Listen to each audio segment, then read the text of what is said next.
どうも、ベトナム在住のうきです。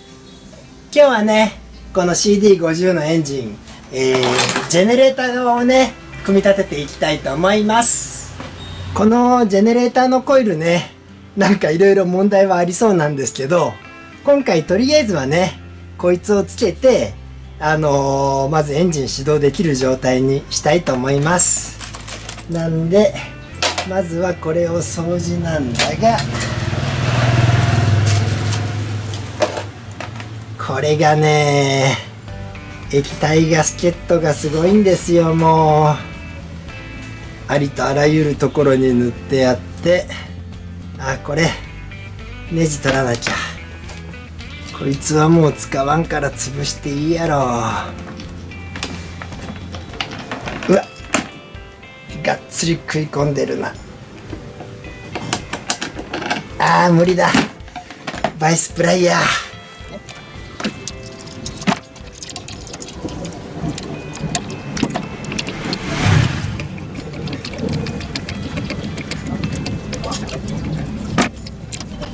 取れました。液体ガスケットがね、こんなことになってましたね。ここはね、オーリングで止めるんだけども、なぜかベトナムではね、皆さんオーリング使わないんですよ。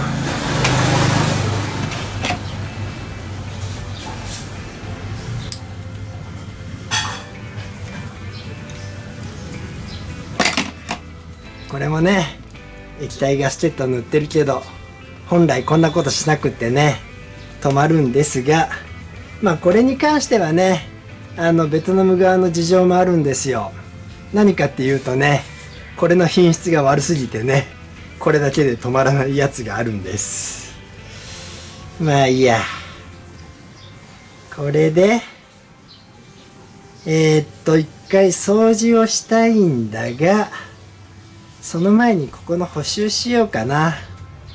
なんだっけ、パーツクリーナーでね、掃除した後、収縮チューブやるとね、火が出そうなんで、ちょっと簡単に掃除してね、収縮チューブで補修します。これもなんか取れないじゃん。切ろう。こいつはね、切っちゃいますよ。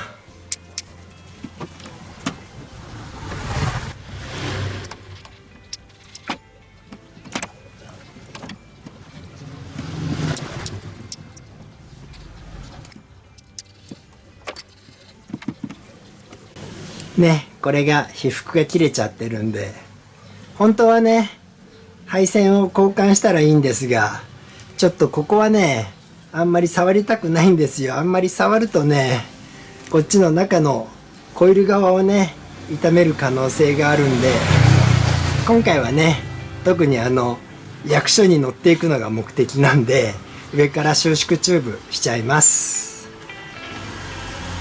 それでこいつ色もおかしいんだよね。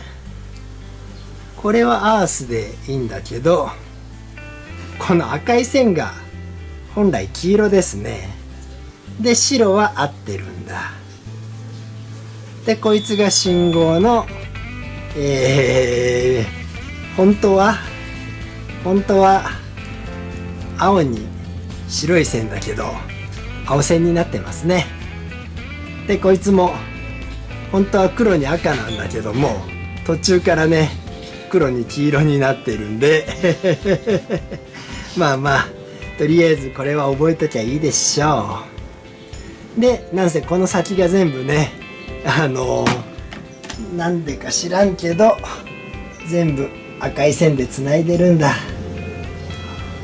なんでか知らんというか、ちゃんと色をね合わしたりしないんで、しかも収縮チューブついてたけどくるくるっと丸めてただけですね。これも全部取るか。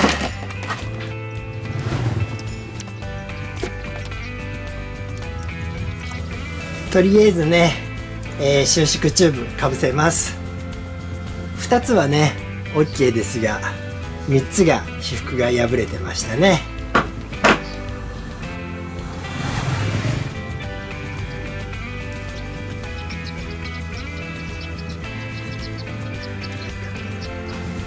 ライターでね炙っっていきます。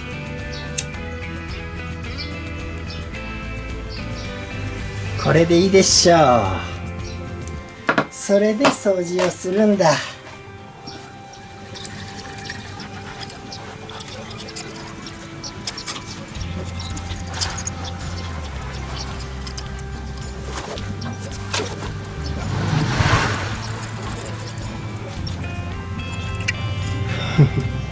ここがすごいんだな。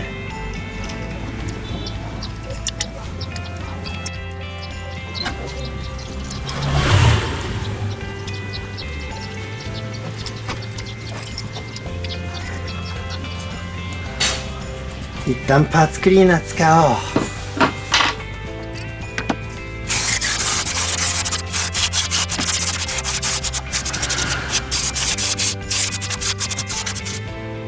部品をね乾かしてる間にここ組んでいくんですが、その前にこいつ切るの忘れてました。破れると面倒なんでね、今のうちに切っておきます。これでいいんじゃね。それでよ、組んでいきましょう。オイルさしながらね。まずはこのゴムを先につけないとね。こいつはね新品に変えます。本当はこの中交換したいんだけどね、外れないんだ。うわ、はまらんぞ。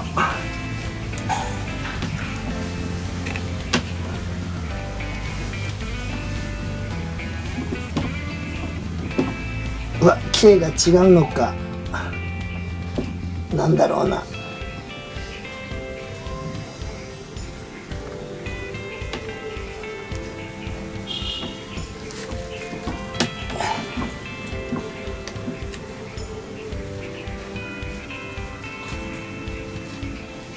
うわ、落とすぞ、落とす、やばい。ピンセット。いやいや、アホなことやったよ。ここに止まってるな。こいつは、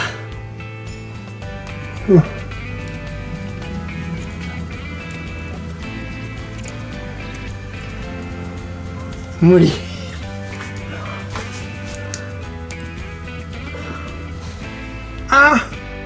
落ちた。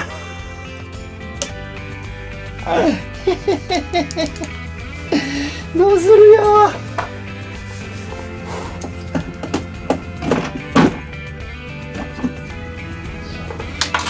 完全にどこ行ったか分かんなくなった。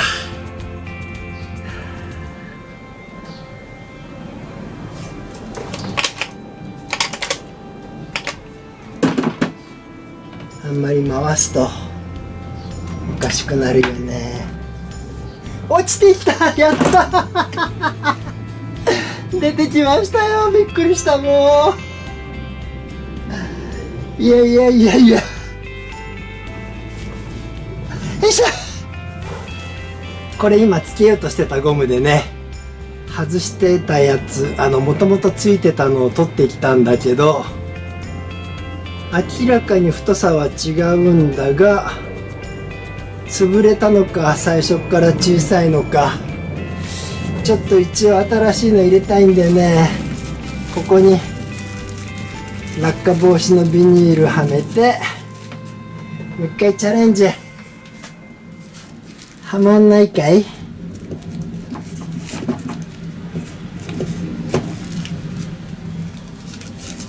無理かな。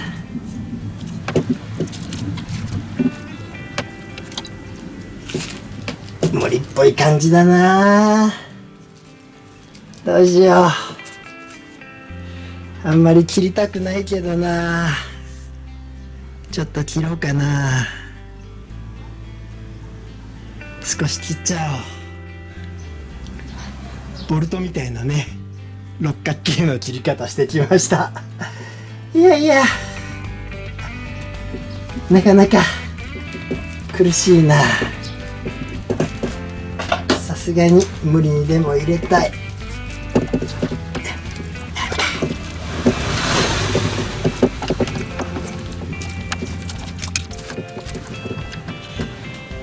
よいしょ。押してる間は入ってるんだ。出てくるけどね。これでいけるやろ。とりあえずね、無理やり入れて1ミリほど浮いてるんだけど、あとはね、一応このテンショナーが生きてはいるんで、使いながら中に収まってもらうしかないと思います。で、なんでこんなところにね、こんなワッシャーというか SIM が入ってんのか知らないんだけど、まあ入ってたから入れましょう。そもそもね、ここもうまく映ってないかな。ネジ穴修正して真鍮の部品入ってるんですよ。だからこいつを入れるし、だいたいこいつ加工してるんだよな。よし、こいつ落とすとやばいから一回下げよう。ここね、削ってあるんですよ。なんかいろいろ変なことしてます。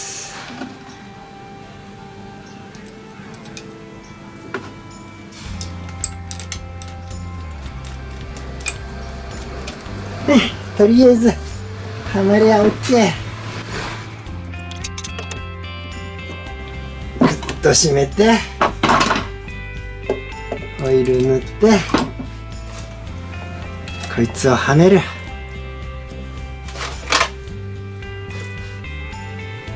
でチェーンですよ。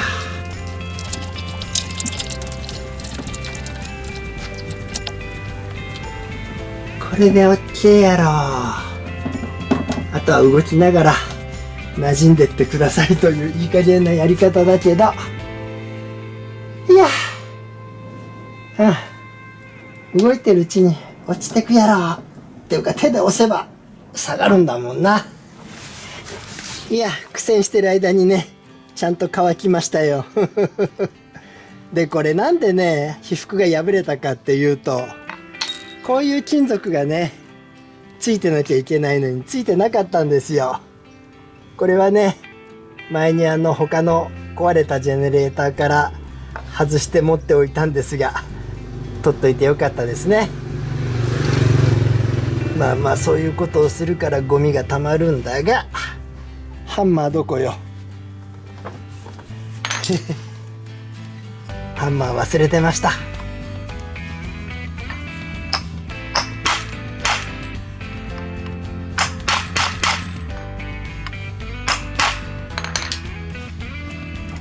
閉めるの大変だな。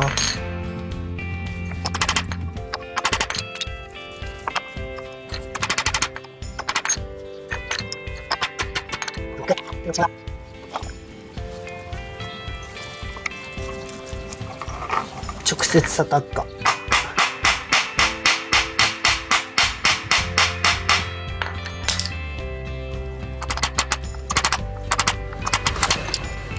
これで OK にしようかな。うまく映ってんだっけ。やっとね、これを取り付けるところまでたどり着けました。あれ、そういうことか。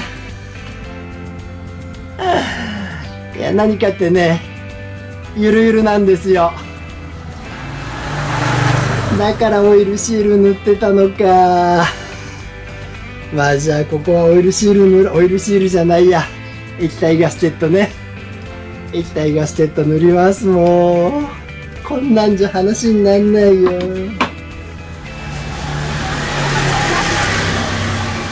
液体ガスケットね、塗っちゃいます。もう本当に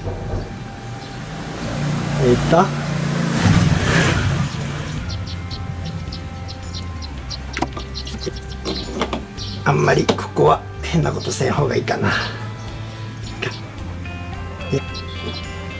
ね、こうするしかしょうがないんだ。ちょっとは拭き取ろ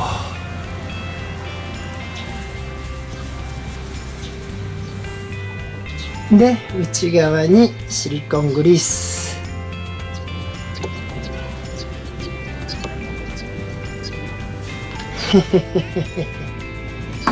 それで次の関門ですよ。関門というか、これね、なんでみんなここに液体ガステッドを塗るかっていうと、ちょっと3カ所のお店で買ってきたんですけどね、このオーリングがですね、それぞれ個性豊かで太さが違うんですよ。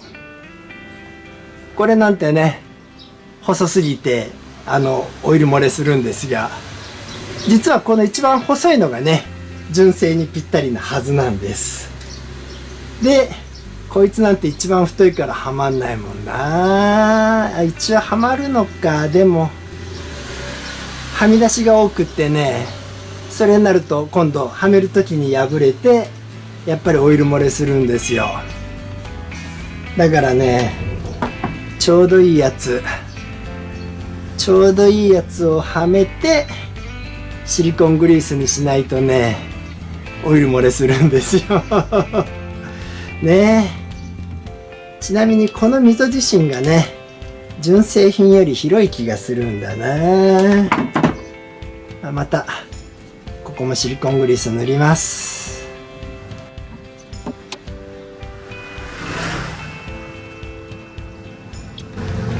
このサイズならいけると思うんだが、それで忘れちゃいけないのがここへのオーリングですよ。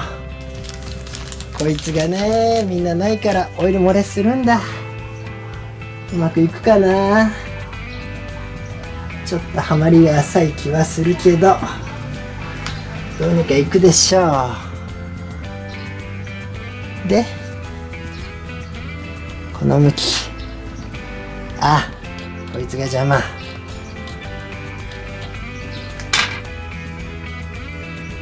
ウッドラフキーは大丈夫やね。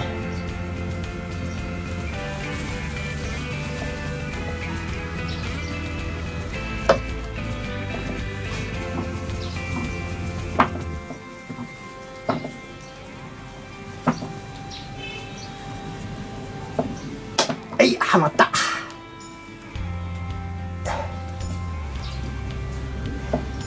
あれ、こんなとこに傷ついてるぞこれ。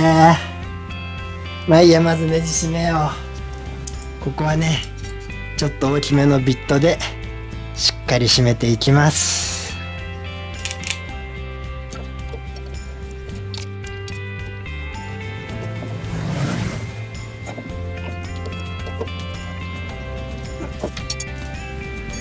念のため周りちょっと叩こうか。